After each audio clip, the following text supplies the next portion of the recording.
Hello and welcome to my channel. Well, I believe it was Morte that asked this, but it may have been one of my other commenters. But it was saying, what is it, about the Tanto shape, do you like? What is it about the Tanto? So I'm going to answer that one in this particular one right here. Because yes, I do have a lot of. I get why.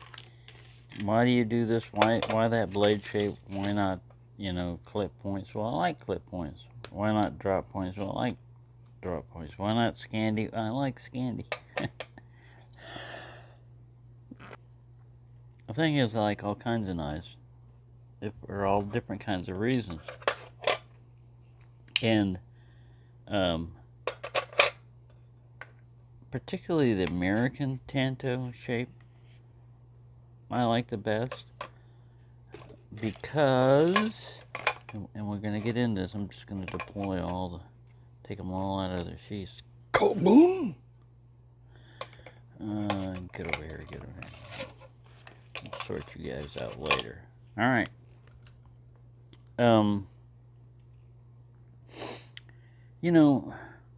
It's kind of like the cotton sampler.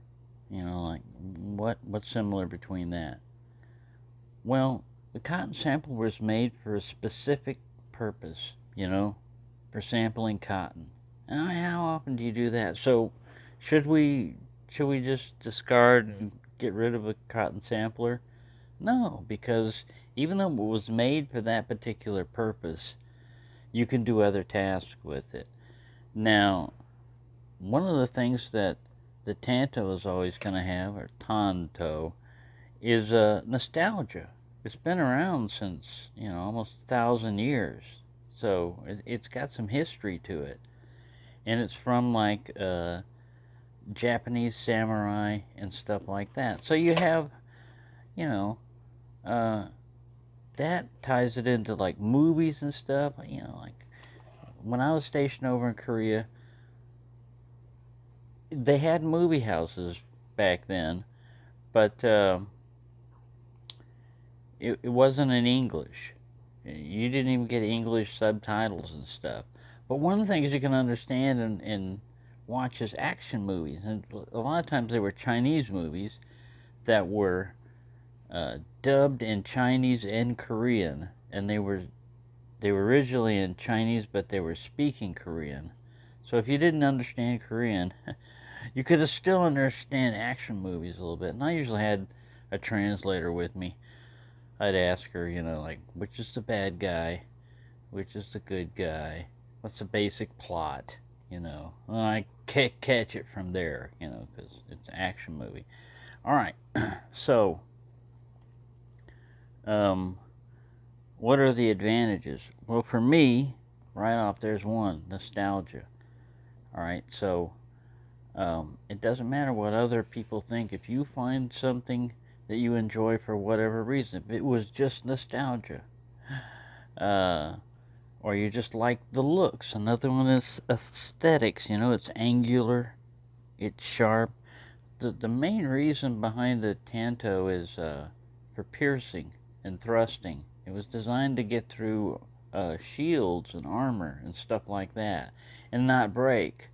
So the tip is going to be strong. It's not going to, necessarily be really great for food prep or skinning animals or anything like that, because that's not what it was designed for. It was designed to withstand, battle. All right, now why would you, carry that something like that around, or why would you like, that particular shape, or have it on you? Well, I've found I don't get into a lot of battle, but the double edge. Yeah, I mean, you're carrying one knife, but you have two blades with you, because you can keep this one sharp for doing stuff, or this one is your main working one, and this is your secondary sharp. But you got, here's a tip here, and here's a tip here. Now this one will stand out quite a bit. Um, so it might be a lot more useful. Here you got one that's like the Kobu, and it's the hollow grind right through here. Pretty good for slicing. Not too particularly thin. I mean, thick in the back, because I found that even though they can, do slicing and stuff, it's kind of an obtuse edge, it's stick behind the edge. I haven't measured this, but if I was to measure the secondary bevel right here in thickness compared to, a drop point or something like this, although that's hollow, this one's hollow grind, so it might do a little bit better. But the thing is, I get on these kicks sometimes, and I'm getting over, the Tanto and everything, but like this one right here kind of makes the least sense as far as I know. I haven't tried this one, but I know that big Kalashnikov, when I threw it in the ground, the shock of it hitting like that pushed it back into this, ball detent right here, and induced a problem. So, the whole advantage behind a Tanto is piercing, but, heavy piercing. It doesn't matter if the tip survives what you're thrusting.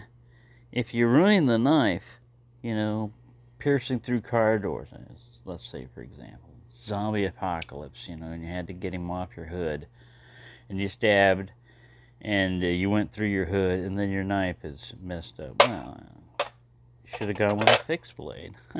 That's why I got fixed blades also. But this is really just for goofing around. But I found that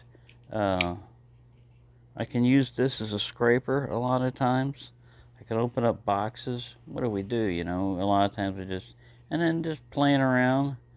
But again, I like. Let me grab these guys. I like a drop point. I like having a belly. I like that curve. This, you can do stuff. You can skin animals if you had to. Not that I do a lot of that, or anything. I like a clip point. You got a point, come down to a point. As far as stabbing through stuff and thrusting, this one will go in further and will stab easier than a Tanto. And you would think, oh, they're known for piercing and thrusting and everything. Yeah, they're known for doing that without breaking, but you have to use a lot of force. Because again, this acts like think of this as like an air brake or something. You're going in and it's just widening out.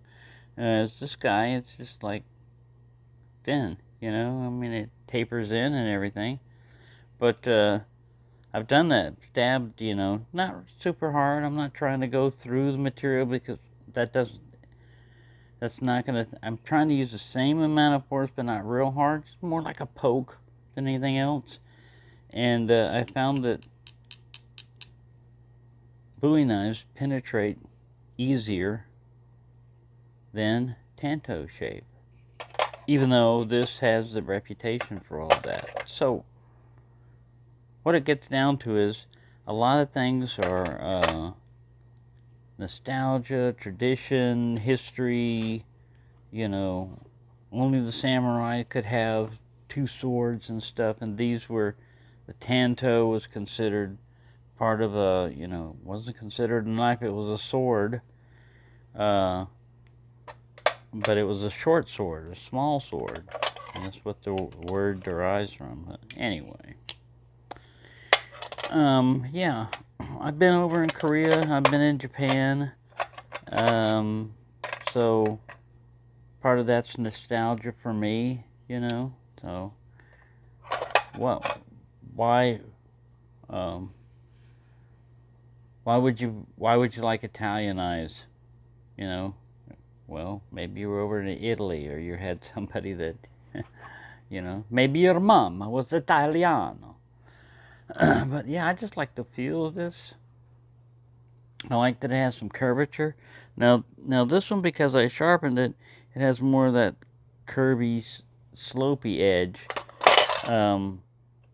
But just because it's angular doesn't mean that it won't still do stuff. I mean, this sucker came sharp out of the box, and yeah, I like it. I mean, that's basically the main reason behind it. It's not necessarily. It'd probably be good for batoning and stuff, you know, because of the shape. If you wanted to, you know, take your knife and drive it through wood and all that other stuff, but you know, because it's designed to withstand shock.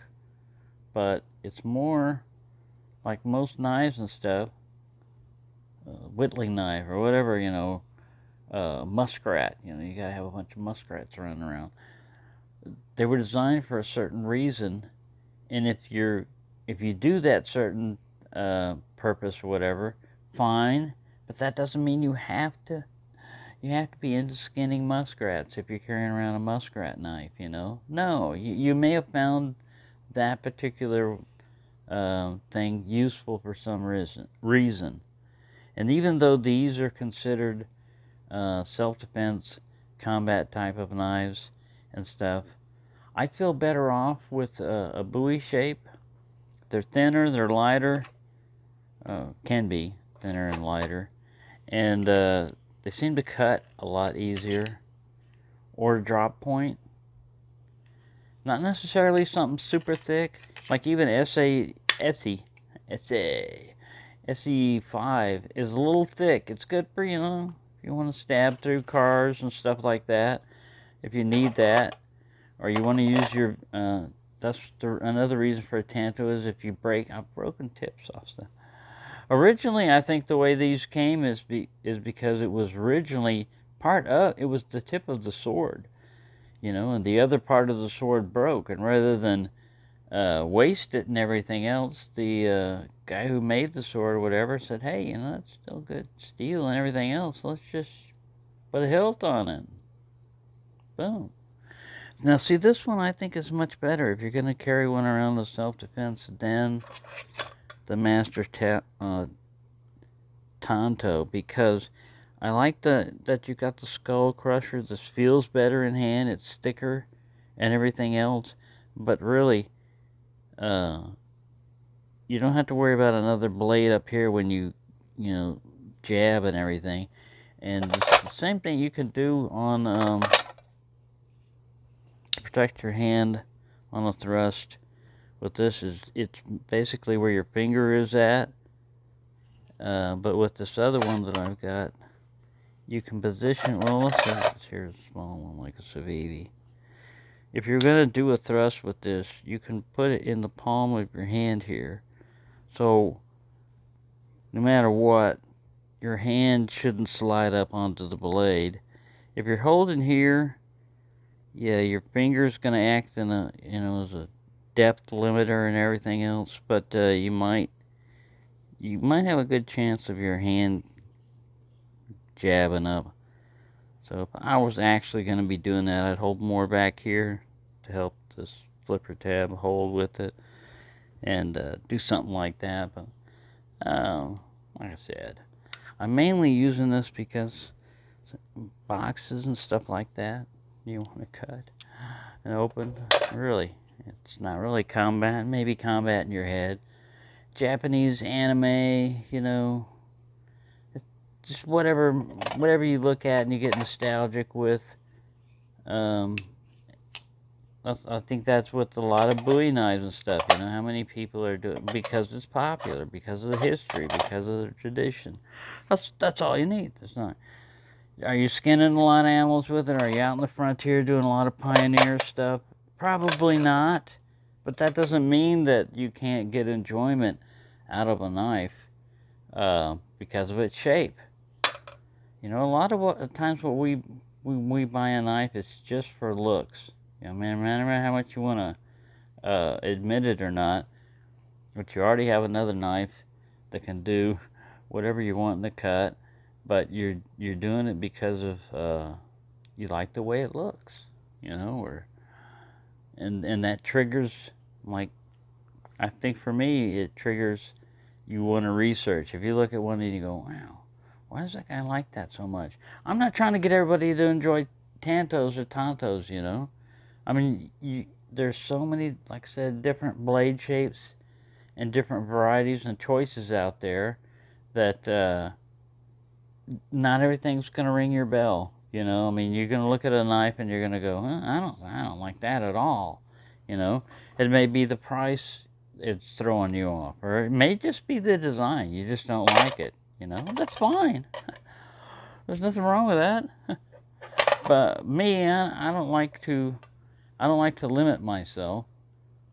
That's why when I started getting back into traditional knives and pocket knives and everything, I got into Rough Rider because they were inexpensive, and they seemed to have a lot of varieties of a bunch of different shapes, you know, spear points, drop points, and this is a you know, this is a Barlow, this is a Whittler, this is a Stockman, you know, you name it, they had it, and you just pick whatever handle material. I added glow in the dark on this. You just pick the material you want, and boom, you got it. You know, you got to pay a little bit of money, but you don't have to save your pennies forever to get it. So yeah, that's kind of like mine. It's not a super concise history. I kind of looked. I've read about this stuff before. I had a Cold Steel Recon Tanto before I even had a YouTube channel, and I had to sell that. But I've owned them before. I was kind of ambivalent about them, you know. I was like, if I need to stab through an ammo can, you know, I'll use this or something. But that was kind of my thought about it. But I didn't wind up needing to stab through ammo cans very often. And I found these other things more useful for, you know, like cutting fruit or just carrying around, or cutting a piece of wood, you know, more common things, more useful, more practical. So yeah, these are, like I said, they're not always as practical, but you can still do practical things with them. I mean, because like a lot of times, I'm not cutting fruit, I'm not cutting wood. I'm really, sometimes I'm cutting wood and everything, you know, but this is flat. You don't have to worry about the folding mechanism or operate, you know, how it pivots or whatever. Got a little skull crusher there if you want to, or glass breaker. So yeah, but yeah, I just go through phases. I go through different phases with, you know, sometimes I'll get Bowie knives, and then I'll be in the Scandi knives, and I'll be in fixed blades, and then I'll be in the folders, and I'll be in the flippers. And yeah, that's why it's called, you know, Knife Life, is because, yeah, it's my life, and a lot of times there's a knife in it involved, usually more than one, and I like them. And I study, you know, like military history and stuff like that, and so these were also used in combat and war and stuff, and were very effective for their time and their period and stuff, for what they were doing. So there you go. Bored you long enough. It's another late night insomnia type of thing, but thank you for watching, and have a nice day. You see that crazy guy out by the dumpster? He's always talking to himself, acting weird, and pulling out knives. And yeah, just a suspicious character, I think.